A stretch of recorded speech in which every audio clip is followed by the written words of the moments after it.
తర్కాలన్నీ అక్కడికి వెళ్ళి చూస్తే ఆ తత్వం అవగతం ముందు అది అవగతం అయ్యాక కదా వేదాన్ని కాదన్నా మాకేం అభ్యంతరం లేదు. నిజంగానే నువ్వు కాదనగలిగితే నీ వెనకాల మేము కూడా ఉంటాం. ఈ యాగాలు యజ్ఞాలు ఈ ఉపవాసాలు ఇవన్నీ అక్కర్లేకుండా పోతాయి, సంతోషం.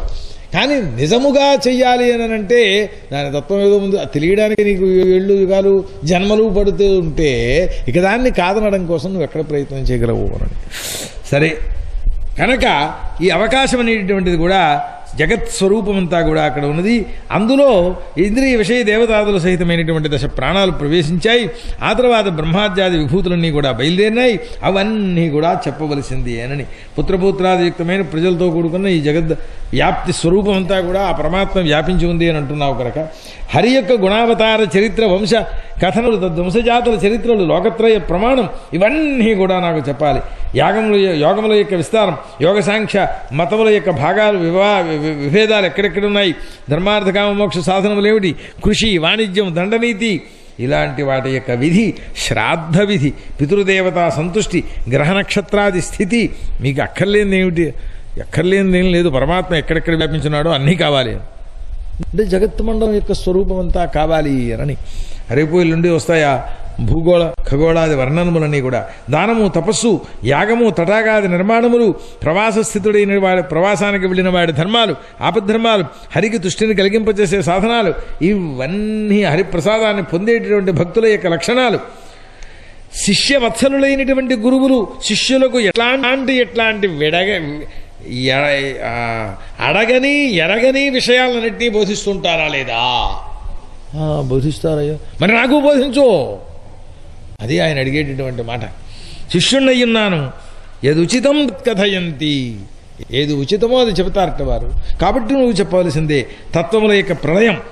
ఆ తర్వాత యోగ నిద్రలో నిద్రపోతూ ఉండేటటువంటి పరమాత్మను ఎవరు సేవిస్తున్నారు, ఆ వెనకాల నిద్రపోయేవారెవరు, పురుషుని యొక్క స్థితి ఎట్లా ఉంటుంది, జీవస్వరూపం ఏమిటి, జీవేశ్వరుల యొక్క ఐక్య స్వరూపం అంటే ఎట్లాంటిది, ఉపనిషత్ జ్ఞానం ఎట్లా ఉంటుంది, వాటికి సాధనాలు ఏమిటి, మనుష్యులు స్వతహాగా ఉండే జ్ఞానం ఏది, భక్తి వల్ల కలిగేటటువంటి జ్ఞానం ఏమిటి, విరక్తి యొక్క స్వరూపం ఏమిటి, ఇవన్నీ ఎలా కలుగుతాయి విరక్తి? ఆ ప్రశ్న నాకు ఇప్పటికీ ఉంటూనే ఉంది. చాలాసార్లు భాగవతం చెప్పాను నేను. ఇక్కడికి వచ్చినప్పుడు 4 కాదు, ఇప్పటికప్పుడే నేను స్వతంత్రంగా చేసినటువంటి సప్తాహాలే సుమారు 10 సంఖ్య పూర్ణమై ఉంటాయి.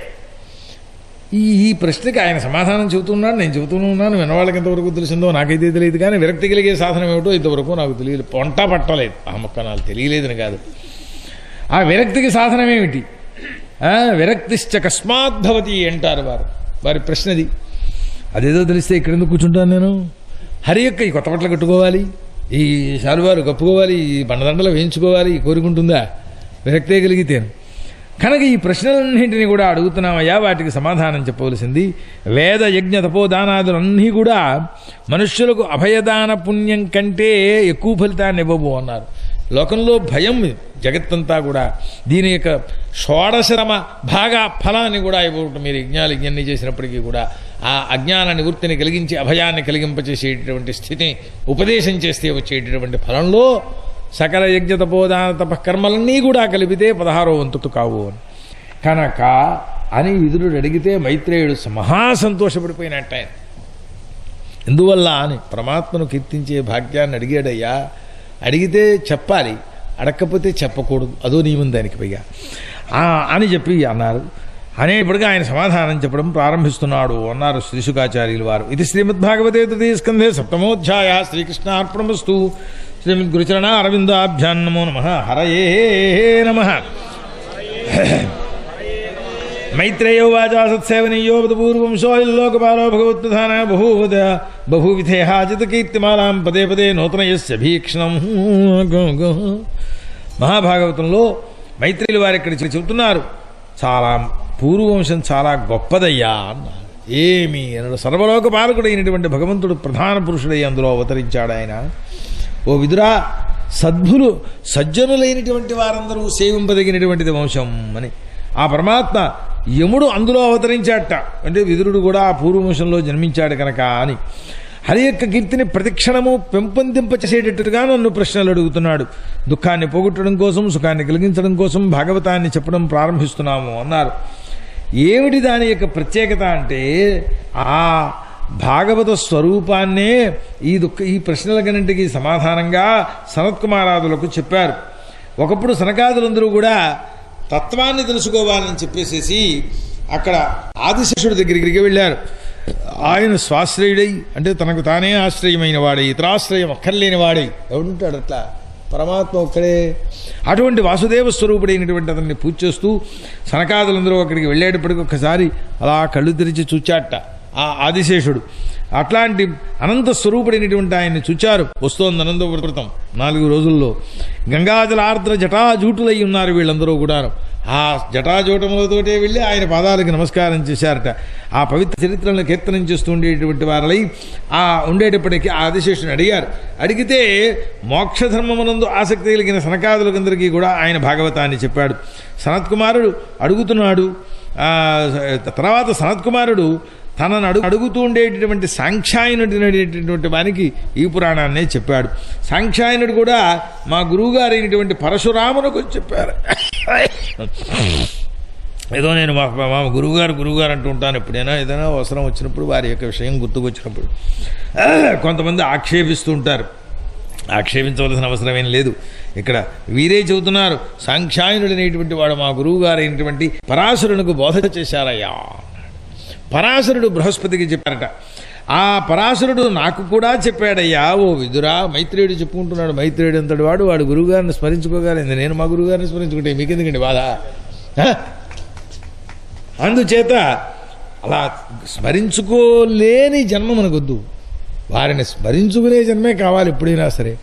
గురోరనుగ్రహేణైవ పుమాన్ పూర్ణ ప్రజాయతే. గురువుగారు పాఠం చెప్పడం ఎందుకంటే అక్కడ కూర్చుంటే చాలు కాసేపు భాగవతాలు లేకపోతే ఇంకా శాస్త్రాలు చక్కగా అర్థమవుతాయి. నేనే ప్రమాణం దాన్ని గట్టిగా చెప్పాలి అంటే ఆయన స్మరించుకుంటే చాలు సంశయాలు నివృత్తములు అవుతాయి. వారు ఉండక్కర్లేదు భూలోకంలో. ఓ గురువుగారు అన్నారు, రే నీకు సంశయం వచ్చి తెలియకపోతే తరగతి దగ్గర పుస్తకం పెట్టి పడుకో, అది అంతటి మహావిషయమే అయిపోయితే మేము స్వప్న సాక్షాత్కారం చేసి నీకు ఉపదేశిస్తామురా, ఇది ఎవరినే అడక్కు సుమా అన్నారు ఒకసారి ఏదో ఒక విషయంలో ప్రస్తావన వచ్చినప్పుడు. గండిగోడ సుబ్రహ్మణ్య శాస్త్రి గారు. ఇంతకంటే అలాంటి శక్తి మాకుందా అనుకుంటామేమో. మాకు ఉన్నది. నీకు స్వప్న సాక్షాత్కారం ఎన్ని సంవత్సరములు అయినా సరే మేము ఇవ్వగలం. అటువంటి విషయమే వస్తే ఏం ఆశీర్వచనం అండి వాళ్ళ అనుగ్రహం. ఆ అనుగ్రహాన్ని తూకం తూయడానికి జగత్తులో 14 లోకాలు పక్కన వేసేసిన ఆ అనుగ్రహం తోగదు. అంతటి మహానుగ్రహం గురువుల యొక్క అనుగ్రహం అంటే అదే స్మరించాడు ఆయన. పాపం ఆయన పరాశరుడు నాకు కూడా చెప్పారయ్యా ఓ విదురా, ఆ భాగవత పురాణాన్ని నీకు చెబుతున్నాను అని ప్రారంభించి చెబుతున్నారన్నమాట. ఈ ప్రళయమంతా కూడా ప్రళయమైపోయినప్పుడు ఈ జగత్తంతా కూడా సముద్రంలో మునిగిపోయినటువంటిది ఉన్నది. శేషశయ్యలో యోగనిద్రలో సుప్తుడు వరే హరి అట్లా అక్కడ జలంలో ఉన్నాడు ఆయన. అయితే ఎలా ఉన్నాడయ్యా? ఎలా ఉన్నాడు? కర్రట్టుకెళ్ళి నిప్పుల్లో పారేయండి, అంటుకుంది. ఎలా ఉంటుంది దాని స్వరూపం? నిప్పులుగా మెరుగుతూ ఉంటుంది. కర్రలా కనపడుతూ ఉంటుంది కదా. ఇప్పుడు కర్ర అగ్నిలో ప్రవేశించిందా, అగ్నిలో కర్ర ప్రవేశించిందా? ఈ రెండు విరుగా ఉన్నాయా, ఏకంగా ఉన్నాయా? మీరేమైనా చెప్పగలరా? ఇదేనయ్యా పరమాత్మ స్వరూపం. మొత్తం అంతా వ్యాపించి ఉన్నది కర్రంతాను. ఎక్కడుందంటే ఏం చెప్పము. అట్లాగా కాష్టంలో అగ్ని ఎట్లా దాగి ఉంటుందో అట్లా ఉంటూ ఉన్నది అని ఆ స్వరూపాన్ని చెప్పారు. ఎంతకాలం? 4000 యుగాలు. ఆ తర్వాత ఆ తన యొక్క శరీరంలో లీనమైనటువంటి లోకాలన్నింటినీ చూచారట. ఆయన లోపల ఉన్నాయి ఈ లోకాలన్నీ కూడాను. ఎప్పుడైతే భగవంతుడు మళ్ళీ సృష్టి చేయాలనుకున్నాడో ఆ తర్వాత నాభిలోంచి ఒక పద్మం బయలుదేరింది. ఈ బయలుదేరినటువంటి పద్మం దాంట్లోనే ఆ బ్రహ్మదేవుని తరువాత సూర్యుడిలాగా ఆ పద్మాన్ని వికసింపజేశాడు ఆ పరమాత్మే. ఎప్పుడైతే పద్మం వికసించిందో ప్రకాశితమైనటువంటి స్వరూపంతో జగత్తునంతని కూడా చూడడం ప్రారంభించారు ఈ బ్రహ్మదేవుడు. ఆ జలం కంటే ఊర్ధ్వభాగంలోకి పెరిగిందన్నమాటది. ఆ తర్వాత ఈ పద్మం ఎవరి వల్ల పుట్టినది అని చూచారు. సరైవ నారాయణ అడుగునున్నారు ఆయన. బ్రహ్మరూపంలో ఎవరు పుట్టారయ్యా? పుట్టినవాడెవడు? ఆయనే. మళ్ళీ ఎవరు పుట్టారేమిటి? మాకు అబ్బాయి కలిగాడండి అంటాడు. అబ్బాయి కలిగాడా? ఎవరికి కలిగా? నాకే. నీకు పుట్టాడా? కాదయ్యా ఆవిడికి అన్నది. బాగుంది, సంతోషం. ఎవరు వాడు? మా అబ్బాయి కాదురా, నువ్వే. అపామసోమ మమృత భూమ అని ఇట్లాంటి మంత్రములు ఉన్నాయి. పుత్రాదుల ద్వారా పౌత్రాదుల ద్వారా వంశము ఎంతవరకు విచ్ఛిత్తి కాకుండా ఉంటుందో అంతవరకు వీడు అమృతుడే, చచ్చినవాడు కాడు. వంశం అంటే అర్థం ఇదిట. ఆ పుట్టబోయినటువంటి పిల్లల ద్వారా వీడు అమృతుడైనాడు. వీడు ఏదైనా చేయడం మరిచిపోతే వాడు చేసి పూర్తి చేస్తాడు ఆ కర్మని. వీడు కాకపోతే వాడు చేసిన కర్మ వీడికెలా వస్తుంది? అలా ఉంటుందండి ఎక్కడైనాను లేదా? సగర చక్రవర్తి మనవలు కొడుకులు భస్మమైపోయినప్పుడు వాళ్ళను ఉద్ధరించడం కోసమని వాళ్ళబ్బాయి మూడోవాడో నాలుగోవాడో తయారయ్యాడు భగీరథుడు. ఆ క్రమంలో తపస్సులు చేయగా వీడు ఆ గంగను తీసుకొచ్చి వాళ్ళని ధరింపచేస్తే ఏమైంది? ఇప్పుడు వీళ్ళందరి తపస్సు కలిసి వచ్చింది కానీ గంగ భగీరథుడు యోగం బాగుంది, వాడి కాలంలో వచ్చింది. ఆ పూర్వం చేసిన వాళ్ళ తపస్సు లేకపోతే ఇది ఇంకా లోపమే కదా. అంటే ఏమైంది? అట్లాగే వ్రత నియమాదులు పెద్దవాళ్ళు పట్టేసేసి ఆ మధ్యలో కనుక అటు ఇటు అయిపోతే ఆ శేషాన్ని మా అమ్మగారి ఋషభంచమి వ్రతం మిగిలిపోయిందండి 3 ఏళ్ళు మేము చేసేస్తున్నామండి అంటున్నారా లేదా? అప్పుడు మరి వీళ్ళు వాడు అమృతుడైనటువంటి వాడైతే వాడు చేసింది అవుతుంది తప్పిస్తే ఇంకోటి చేస్తే ఫలిస్తుందా? ఇక్కడ నా కోసం ఆయన శ్రవణం చేస్తానంటే నేనేం చేయాలి?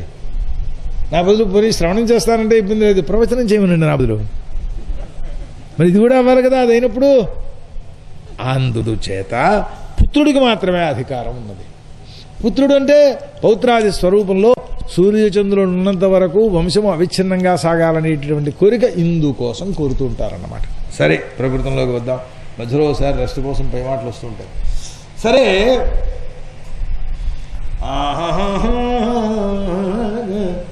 హరి యొక్క కీర్తిని ప్రతిక్షణము కూడా వింటున్నావయ్యా.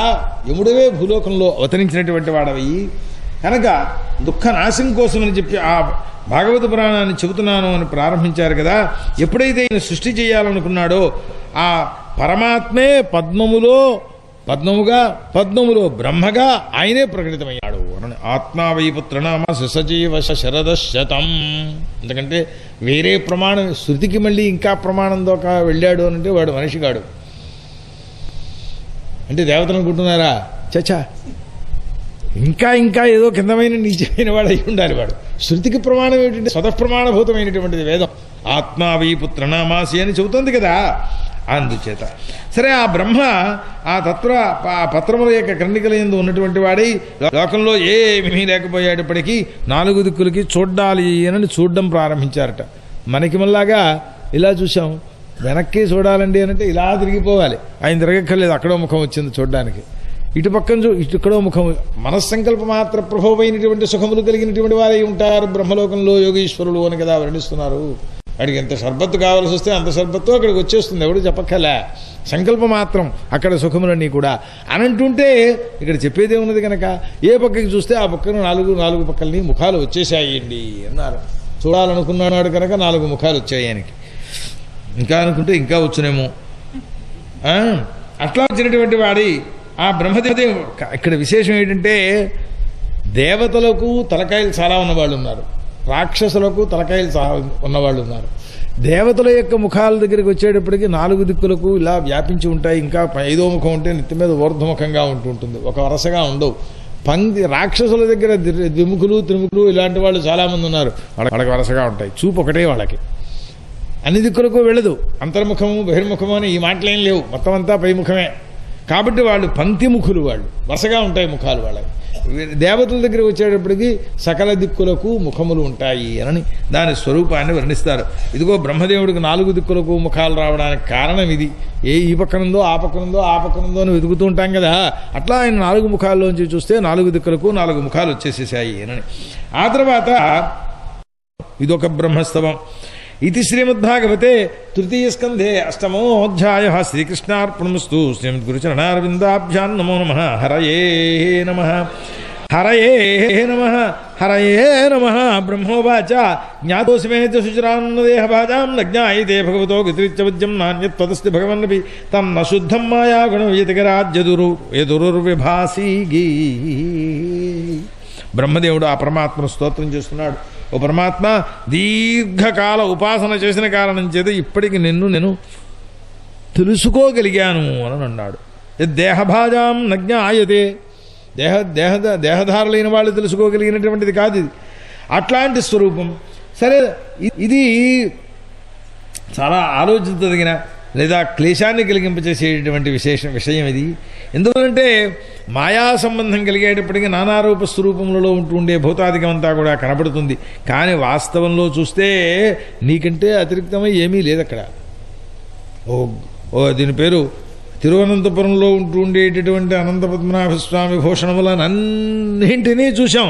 ఎన్నున్నాయండి? అబో ఎన్ని రకాలో. అలాగా అంతా ఒకటేనయ్యా. ఏమిటి ఒకటా? 5 తలుపులు తెరిచారు. ఒక్కొక్క తలుపులో 5,000 ఆభరణాలు. దుంపదగా అన్నీ నిజమేనయ్యా, కాదని నేనంటలేదు. బంగారమేనా ఇంకేమైనా ఉందా అందులో? అంతే కదండి. బంగారపు మూల దృష్టిలోకి పెడితే తత్వములు లోకంలో చాలా ఉన్నాయి. వస్తుతః చూస్తే నీకంటే భిన్నంగా నాకేం కనపడలేదయ్యా అన్నాడు. జ్ఞాని కనుక ఆ దృష్టిలోకి వెళ్ళాడు కనుక, నామరూపాదులు వాస్తవము కాదు అని గ్రహించాడు కనుక, అటువంటి స్వరూపంలో ఓ లోకమంగళ, మాకు క్షేమమును మంగళాన్ని కలిగించడం కోసమని నువ్వు సమాధిలో కూడుకున్నటువంటి నీ స్వరూపాన్ని నాకు మనస్సులో గోచరింపచేశావయ్యా అన్నారు. అటువంటి నీకు నమస్కారం చేస్తున్నాం.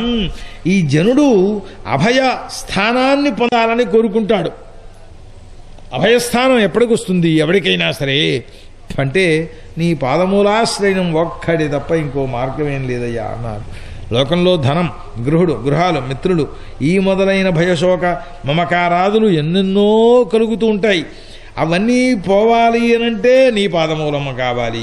అవన్నీ పోయిన తరువాత వాస్తవ తత్వం నీ పాదమూలములకు. అన్నింటికీ కారణం ఇదే. ఇప్పుడు మాకు సర్వదుఃఖ నివారకం అన్నారు దాన్ని. ఆ నామగుణ సంకీర్తనాదులన్నీ చేస్తూ ఉంటాం. ఇది ఈ నీ స్వరూపమైన ఈ జగత్తు ఎంతకంటే భిన్నమైనటువంటిది ఏమీ లేదయ్యా. దీన్ని ఎంతవరకు ఇది జనుడు చూడడో, నీకంటే భిన్నమో అని చూస్తాడో అది ప్రమాదం. నీ స్వరూపమే అనంటే ఇక దెబ్బలాట అనేటువంటిది ఉండదు అని. అయ్యా మీరు నేను స్నేహితులమేగా, మనమందరం ఒకటే కదా అనుకున్న భావన వచ్చినప్పుడు దెబ్బలాటకు వచ్చే అవకాశం లేదు. ఒక గజం వారు ఈ స్థలంలో కలిపేసుకున్నా, పోలేవయ్యా అక్కడ ఒక గజం నా దాంట్లో పడిపోయింది, ఇక్కడ నీ దాంట్లో గజంలో పడిపోతానులే, మనకి ఇద్దరికి గొడవ ఎందుకు అనుకుంటాడు. మైత్రి ఏకత్వం అనే భావన కలిగినప్పుడు కాదయ్యా అన్నామా దెబ్బలాట్లే చుట్టూ పట్టుకోవడం సహజం. పరమాత్మ జగత్తంతా వ్యాపించి ఉన్నది, నాలోనూ ఉన్నది, నీలోనూ ఉన్నది అని అన్నప్పుడు ఇక్కడ దెబ్బలాట్లకు అవకాశం లేదు కదా. అది లేదు అని అనుకున్నప్పుడు నువ్వే నేనే కావలసిన కొట్లాట్లు, కత్తులు కావాలి, కఠారులు కావాలి అని. ఇది నీ స్వరూపమైనటువంటిదే జగత్తంతా కూడా. దీన్ని ఏమంటున్నారు వారు? ఆకలి దప్పికలతో బాధపడుతూ ఉండేటటువంటి జనులు లోకంలో అందరూ ఉంటుంటే వాళ్ళని చూస్తే విషాదం కలుగుతోందయ్యా. నీకంటే భిన్నము కాదు అని తెలుసుకోగలిగితే వారి విషయం వేరు. నీకంటే భిన్నము అని తెలుసుకున్నంత వరకు ఈ జన్మమృత్యు సంబంధం అనేటటువంటిది తప్పదు. ఓ దేవా, యోగమును మహాత్ములైనటువంటి ఋషీశ్వరులు సంసార దుఃఖాన్ని అనుభవిస్తూ ఉంటారు. వాళ్ళు కూడా నీ భక్తి అనేటువంటిది దొరకనంత వరకు కూడా భక్తుల హృదయంలో ఎప్పుడూ ప్రకాశిస్తూనే ఉంటావు. నువ్వు నీ స్వరూపాన్ని ప్రకటింపచేస్తావు. వారికి దయతో ప్రసన్నుడవుతావు నువ్వు వాళ్ళకే. ఓ ప్రభో, చైతన్య స్వరూపేణ భేదభ్రమమును పోగొట్టేటటువంటి పరమాత్మ పరమాత్మైన నీకు నమస్కారం చేస్తున్నానయ్యా.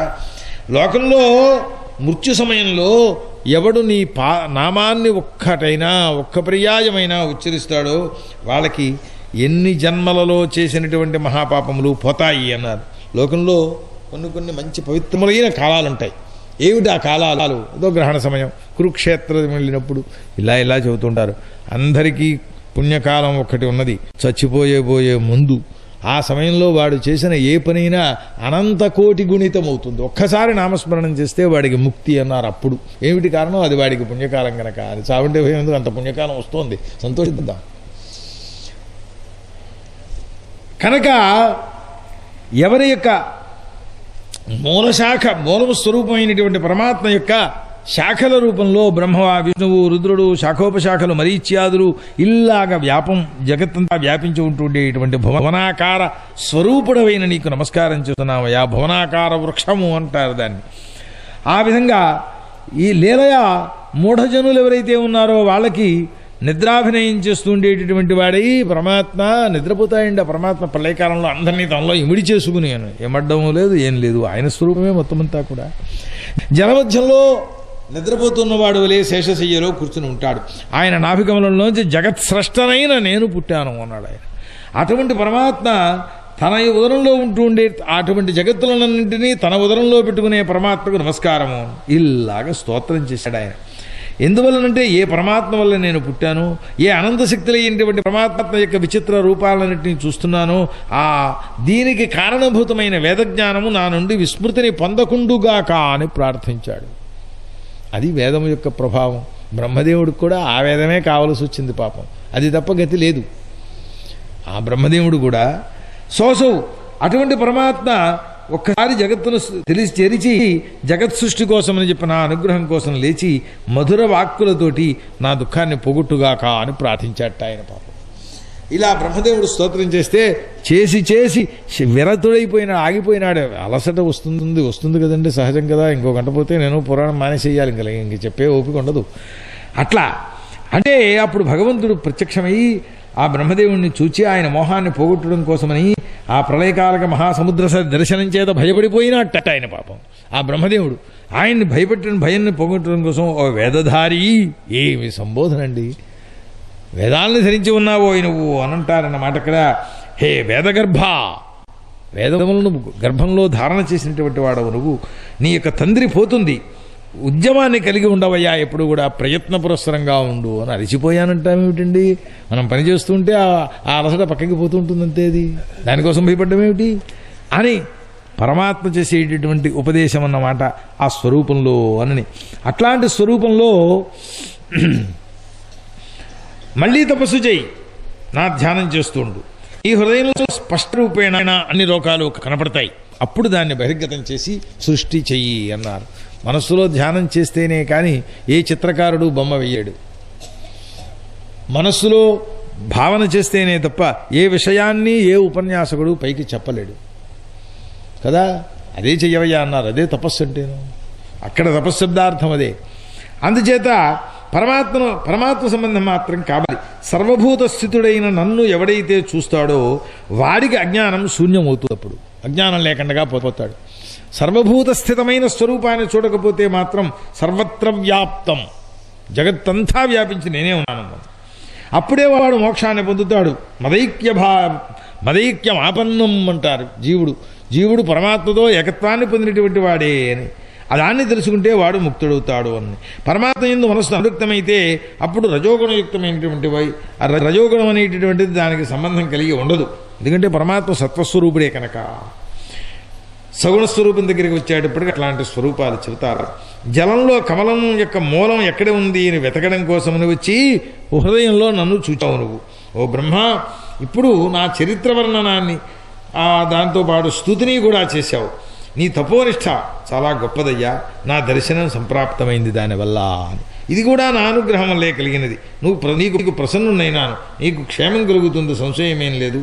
అంతేకాదయ్యా, ఇప్పుడు నువ్వు చేసిన స్తోత్రంతో నన్ను స్తోత్రం చేసినటువంటి వాడికి కూడా నేను శీఘ్రంగా ప్రసన్నుడవుతాను అన్నాడు ఆయన. మనందరికీ ప్రసన్నుడవుతాడన్నమాట ఇప్పుడు ఆయన. మనం కోరలేదు, యజ్ఞదానత కోరడం మనకి జాత కాదు కదా. ఆయన బ్రహ్మదేవుడు చేసిన స్తోత్రానికి ఇచ్చిన వరం వల్ల మనం కూడా ఇప్పుడు అందులో చేరిపోయినాం. కాబట్టి ఎంతమందిని అనుగ్రహిస్తాడో, ఎంతమంది సప్తాహాలు చేస్తారో ముందు చెప్పలేం కదా. అందుచేత పరమాత్మకు కూడా ఎంతమందిని అనుగ్రహిస్తాడో ఆయనకి తెలియదు, అంతే కదా. ఆయన మాయాశక్తి ఆయనకి తెలియదు అనే మాటకు అర్థం ఇదే. మరి ఇంతమంది కోరికల్ని నెరవేర్చాలి కదా ఆయన. ఇవన్నీ నెరవేరుస్తానని ముందు ఊహించుకుని కూర్చోడు కదా. అందుచేత కనుక ఓ బ్రహ్మన్, ఏ జీవులు నా యందు విలీనమై ఉన్నారో వాళ్ళందరినీ కూడా పూర్వంలాగే మళ్ళీ సృష్టి చెయ్యవయ్యా అన్నారు. పూర్వంలాగే సృష్టి ఎప్పుడు కూడా అంతే జరుగుతూ ఉంటుందన్నమాట. ఇది అని బ్రహ్మదేవునికి ఈ విధంగా సృష్టి జ్ఞానాన్ని ప్రకాశింపచేసినటువంటి వాడి భగవంతుడు అంతర్హితుడైనాడు, అంతర్ధానం పొందాడు. ఇది శ్రీమద్భాగవతే తృతీయ స్కందే 9వ శ్రీకృష్ణార్పణమస్తు. శ్రీమద్ గురుచరణార విందాభ్యాన్ నమో నమః. హరయే నమః హరయే నమః హరయే నమః. విదురోవాచ అంతర్హితే భగవతి బ్రహ్మాలోక పితామహ ప్రజా ససర్జగతిదాదైకీన్ మనసీర విభూ గో. పరమాత్మ అంతర్ధానం చెందారు కదా, బాగానే ఉన్నది. ఓ మైత్రేయ, మరి ఇంకా ఎన్ని రకాల సృష్టిని చేశాడో అవన్నీ కూడా చెప్పవలసింది అని విదురుడు అడుగుతున్నారన్నమాట. అంటే ఆయన తప్పు సమాధానం చెప్పాలి. ఆ మైత్రేయుడు సూతులు వారు అంటున్నారు మళ్ళీ మధ్యలో ఒకసారి ఇలా ఎప్పుడైతే అడిగారో సంతోషించినటువంటి వాడై ఆయన యొక్క ప్రశ్నల్ని హృదయంలో ఉన్నటువంటి వాటిని స్మరించుకుంటూ ఉండేటువంటి వాడై ఆ మైత్రేయుడు సమాధానం చెబుతున్నాడు అనని. ఏ పరమాత్మ ఆద్యంత శూన్యుడై సర్వగుణములకు ఆశ్రయమైన వాడై మహదాది పరిణామ రూపంలో మనకి కనపడుతున్నాడో ఆయనే కాలస్వరూపుడయ్యా. ఆ ఈశ్వరుడే నిమిత్తభూతంగా కాలం అనేటువంటిది జగత్తును సృష్టి చేస్తోంది. నేను ఆ కాలమును నిమిత్తంగా చేసుకుని సృష్టి చేస్తున్నాను. ఎలా చెప్పినా అది ఒకటే అని. దాన్ని కాలమును నిమిత్తంగానే బయటకు ప్రకాశింపచేశాము అన్నారు.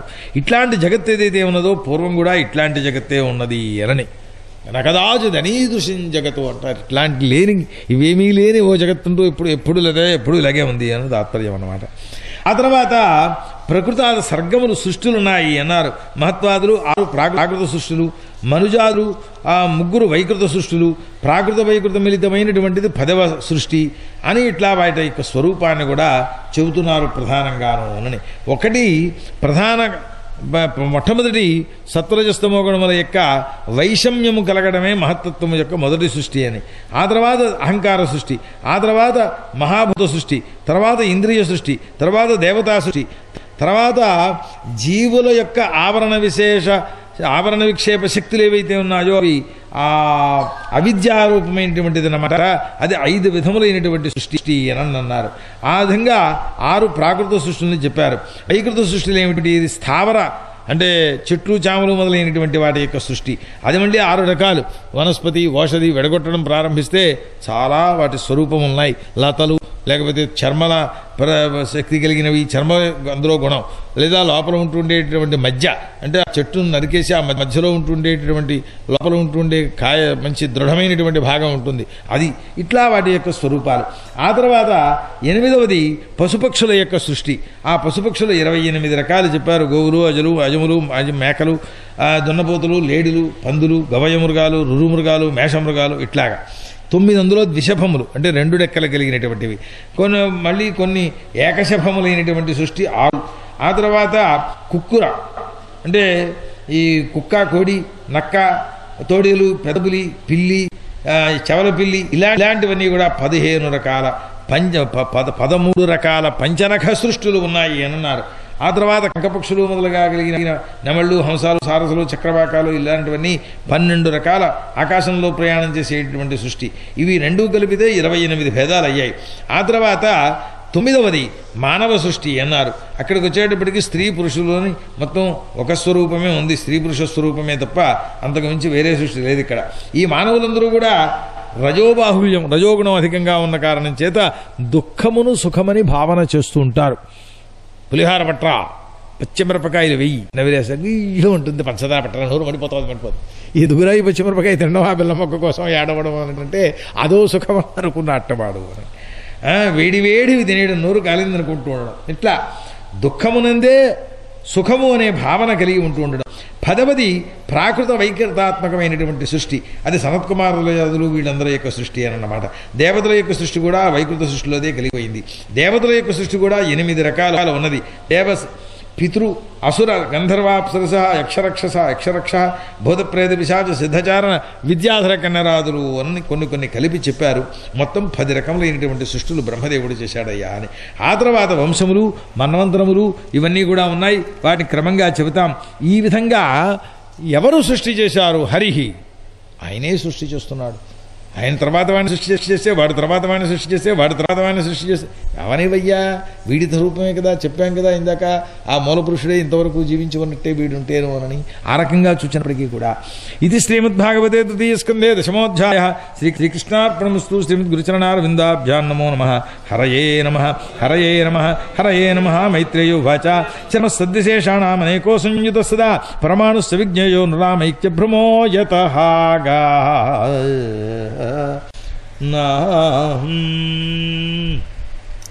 ఇక్కడ యుగమన్వంతరాదుల యొక్క స్వరూపాన్ని చెప్పాలి.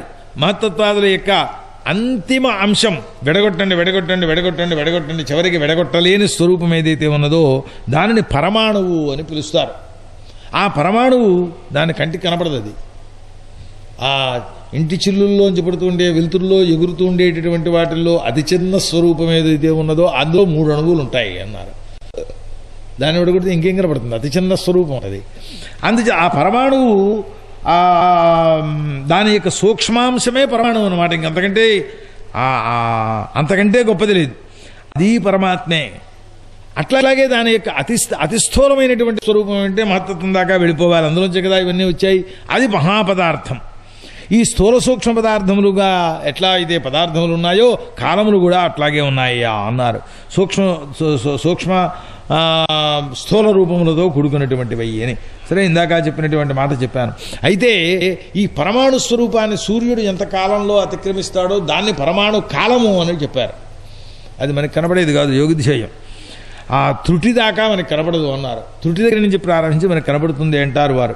సరే, ఇలా పెడుతుంటే సూర్యుడు రాశ్యాత్మకమైనటువంటి చక్రాన్ని ఎంతసేపట్లో అతిక్రమిస్తాడో దాన్ని లోకమంతా కూడా అది మహాసమయము అని చెప్పారు. అంటే సంవత్సర కాలం అవుతుందన్నమాట. అది 2 పరమాణువులు కలిస్తే ఒక అణువు, 3 అణువులు కలిస్తే త్రసరేణువు. అవి ఆ త్రసరేణువు భూమి యందు పడకండగా ఎగురుతూ ఉంటుంది. ఎప్పుడు కూడా కనపడుతూ ఉండే చిన్న స్వరూపం అన్నమాట. అంటే 3 పరమాణువులు చేరాయి అందులోకి వచ్చేటప్పటికీ. ఆ తర్వాత 3 త్రసరేణువులైతే ఒక త్రుటి. త్రుటులు 100 కలిస్తే వేధకాలం అవుతుంది. 3 వేధకాలములు కలిస్తే లవ. 3 లవములు కలిస్తే నిమేషం, అంటే రెప్పపాటు కాలం అని అర్థం. 3 నిమేషములు కలిపితే క్షణం. ఈ 5 క్షణములు కలిగితే కాష్ఠ. 15 కాష్ఠలు కలిగితే లఘు ప్రమాణం అని ఉచ్చరించే కాలం అవుతుందట. ఇక్కడికి ఎన్ని విభాగాలు చేశారో వెనకాలకు వెళ్ళి చూసాం. ఆ తర్వాత 15 లఘు ఉచ్చారణ కాలములైతే అది ఘటిక. 2 ఘటికలైతే ముహూర్తం. 6 కానీ 7 కానీ ఘటికలు కలిస్తే అది ఒక ప్రహరం. 6, 7 అని ఇది కానీ అది కానీ వికల్పం ఏమిటండి అని పొగలు రాత్రి ప్రమాణములను విభాగం చేసేటప్పుడు కావలసి వస్తుంది. సరే, ఘటికా ప్రమాణం చెప్పారు. దీన్ని తెలుసుకోవడం ఎలాగా అని 6 ఫలములు ప్రమాణం కలిగినటువంటి రాగితో నిర్మాణమైన ఒక పాత్రను తీసుకుని 20 రక్తిక, అంటే రక్తిక అనేది గురువింద గింజలాగా ఒక పదార్థం అన్నమాట. దాంతో అంత పరిమాణం కలిగినటువంటి బంగారముతోటి ఒక మేకులాగా తయారు చేసి, అది కూడా 4 అంగుళాలు పొడవే ఉండాలి. ఇక్కడ అంగుళాలంటే స్కేలు కాదు, వేళ్లే. దాంతో చేసి దీర్ఘమైనటువంటి స్వరూపంతో ఆ మూల భాగంలో ఆ గిన్నెని కనుక చిల్లు కొడితే ఆ పాత్రను నీళ్లతోటి ఎంతసేపట్లో నిండిపోతుందో అది ఘటిక అవుతుంది అని లెక్క వేసి చెప్పారు. ఆ పొడుగు లావు ఎంత ఉండాలో దాని స్వరూపం బరువు చెప్పేసేసి దాంతో వేసిన మేకుతోటి గట్టిగా కొడితే దాంట్లో చిల్లు పడితే దాంట్లో నీళ్లలో వేస్తే కింద నుంచి పైకి రావాలి నీరు. అట్లాంటిది ఘటికా ప్రమాణం. ఆ ఛిద్రంతో ఆ పాత్ర కూడా ప్రస్థపరిమితమైనటువంటి కలిగి ఒక సిరు నీళ్లు పట్టేటువంటిదిగా ఉండాలన్నమాట. అది మునిగిపోవాలి. ఆ మునిగిపోయేటువంటి సమయాన్ని ఘటిక అన్నాం.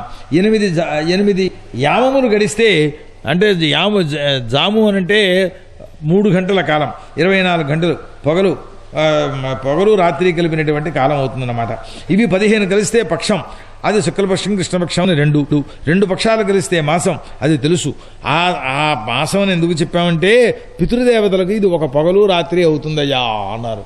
కనుకనే మరణించినటువంటి వాడికి తస్మాన్ మాసి పితృభ్య క్రియతే అని అంటుంటుంది వేదం. ప్రతి మాసంలోనూ కూడా వాడికి మాసక్రియలు చేయడం అందుకోసం అన్నమాట.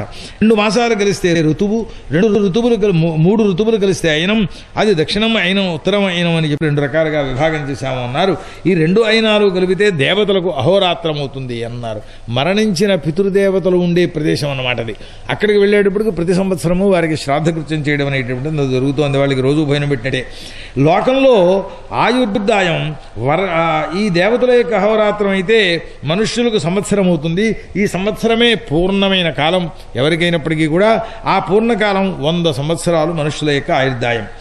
ఈ రవి పరమాణ్వాది కాలప్రభృతి మొత్తం సంవత్సర కాలంతో భువనకోశానంతని కూడా ఒకసారి 12 రాశుల్లోనూ పరిభ్రమిస్తాడు. మేషాది నుంచి మళ్ళీ మేషాదికి రావాలి అని అంటే సంవత్సర కాలం పడుతుంది అన్నారు. సంవత్సరము, పరివత్సరము, ఇదావత్సరము, అనవత్సరము, వత్సరము అని 5 రకాల భేదాలు కలిగి ఉన్నది సంవత్సరము అని. ఈ 5 సంవత్సరములు 12 సార్లు ఆవృతమైతే 60 సంవత్సరముల కాలం పూర్తయినట్టు అనని. ఆ కాలాత్ముడైనటువంటి పరమాత్మ రవి జనుల యొక్క మోహాన్ని పోగొట్టడం కోసమని చెప్పేసేసి ఆకాశం నందు తిరుగుతూ ఉంటాడు ఎప్పుడు కూడాను అన్ని. ఓ జనులారా, సంవత్సర ప్రవర్తకుడైనటువంటి ఆ పరమాత్మని ఆరాధన చెయ్యండి అయ్యా అన్నారు. విదురుడు చెబుతున్నారు. పితృ స్వర మనుష్యుల యొక్క ఆయుర్దాయాన్నంతని కూడా ఇప్పుడు చెప్పావు, బాగుందయ్యా. త్రైలోక్యముల కంటే దూరంగా ఉంటూ ఉండేటటువంటి వాళ్ళు వాళ్ళ మాట ఏమిటి అన్నారు. ఎందుకంటే నువ్వు కాలజ్ఞానం కలిగినటువంటి వాడవు కనుక, దివ్య చక్షుస్సుతో అన్నింటినీ సర్వజగత్తుల్ని కూడా చూడగలిగినటువంటి వాడవుతావు కనుక అని అంటే మైత్రేయుడు చూస్తున్నారు. కృతం త్రేత ద్వాపరం కలి అని చెప్పి 4 యుగాలు ఉన్నాయి కదా. ఇవన్నీ కూడా దేవతలకు 12,000 సంవత్సరములు గడిచేటప్పటికీ మనకి ఇక్కడ 4 యుగాలు గడిచిపోతాయి అని. మనకి సంవత్సరం వాళ్ళకి రోజు అవుతోందని చెప్పుకున్నాం కదా.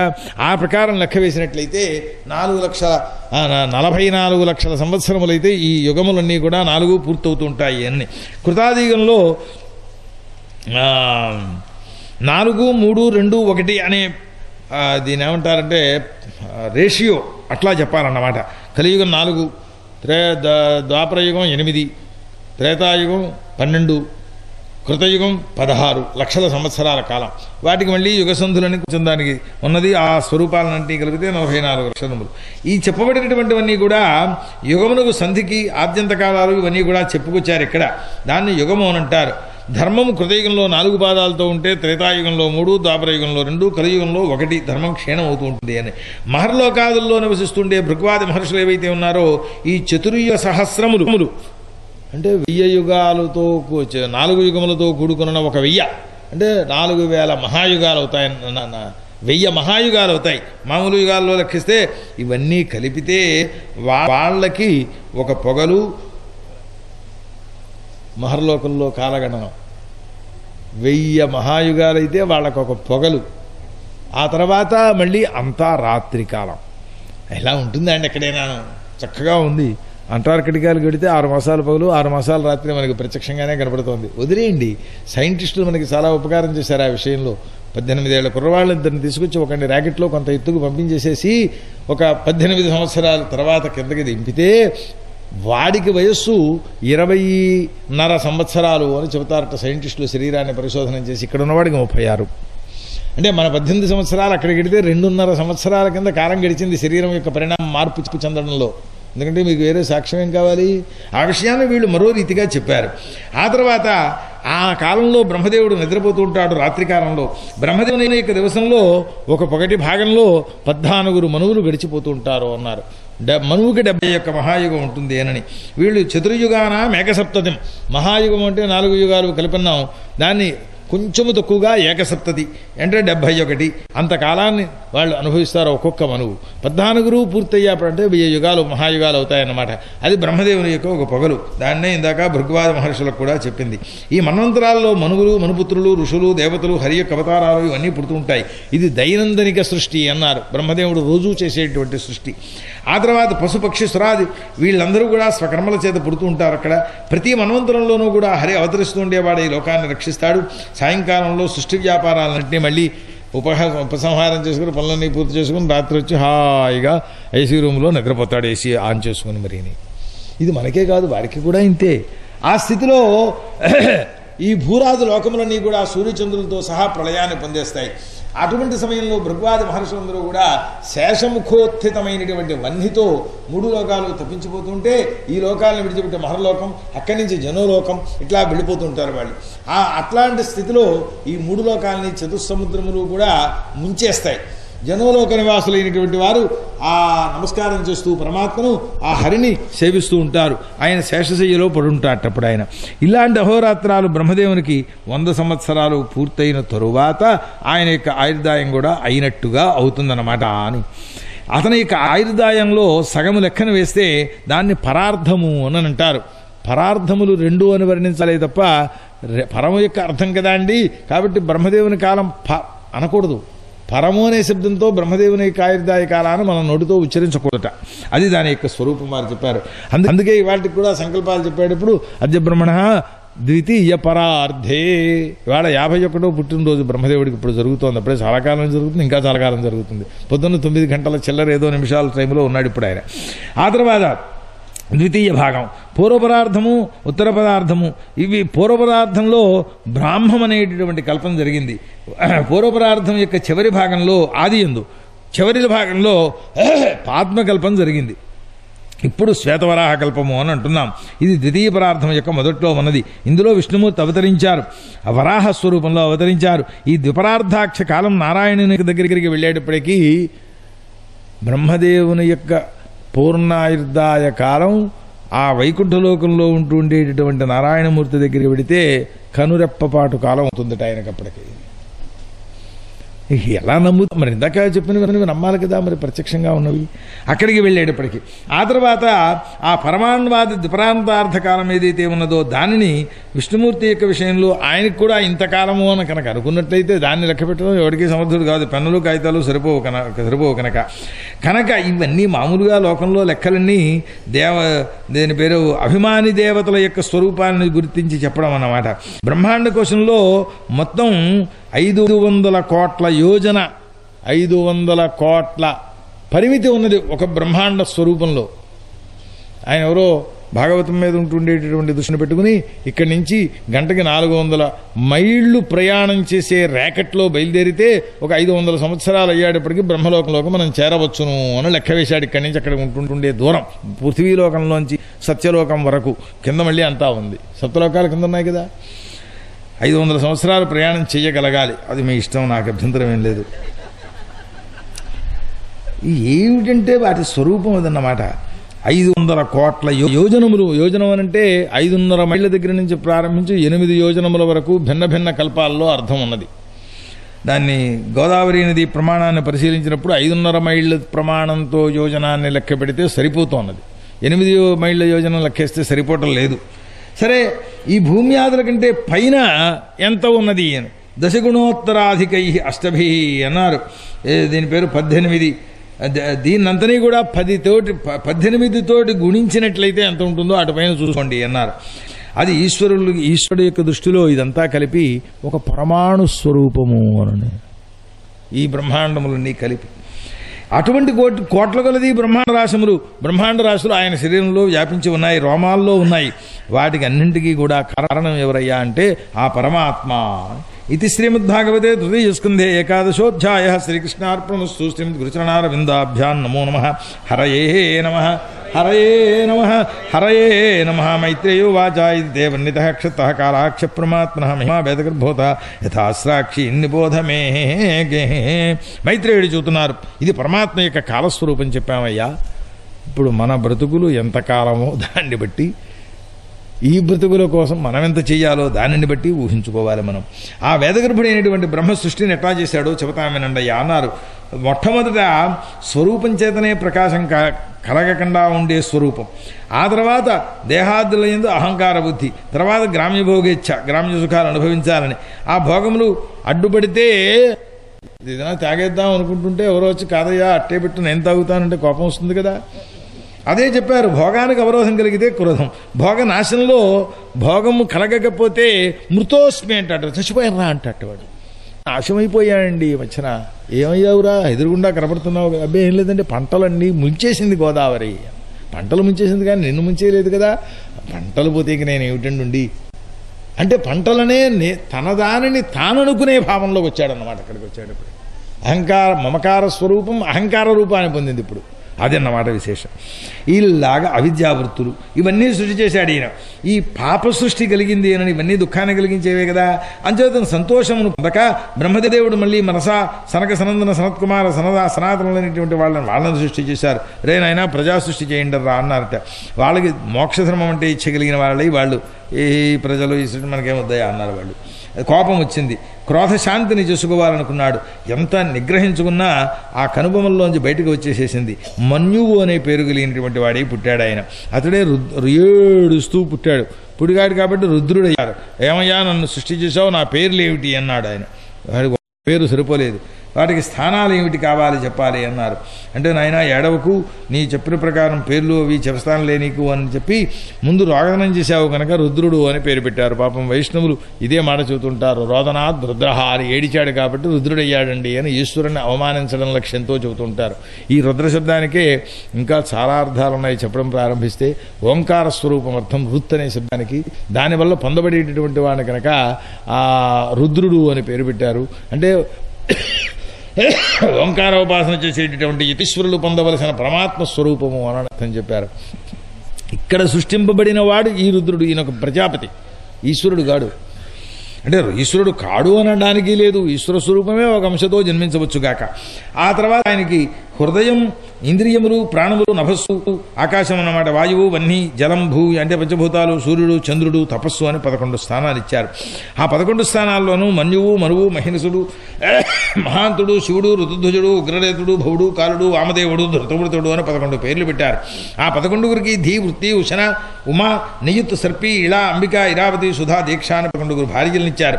వాళ్ళ యొక్క స్థానాలు, భార్యలు వాటిని తీసుకరించిన వాడవై ప్రజాసృష్టి చేయరా నాయనా అన్నారట వారు. ఆ బ్రహ్మదేవుని యొక్క ఆదేశించతో ఆయన తన నీలలోహిత వర్ణ స్వరూపమైన క్రూర స్వభావానికి అనుగుణంగా అనేకమైన సృష్టిని చేయడం ప్రారంభించాడు. వాళ్ళందరూ జగత్తును తినేయడం ప్రారంభించారు. అయ్యబాబు, ఇది చాలా ప్రమాదంగా ఉంది రుద్ర, నువ్వు నన్ను దిక్కులని కూడా దహనం చేసేటటువంటి ప్రజలను సృష్టి చేస్తున్నావు, నీకు క్షేమం కలుగుతుంది నాయన, అక్కడితో ఆ ప్రజా సృష్టిని కాస్త ఆపు చెయ్యి, తపస్సు చెయ్యి అని చెప్పారు.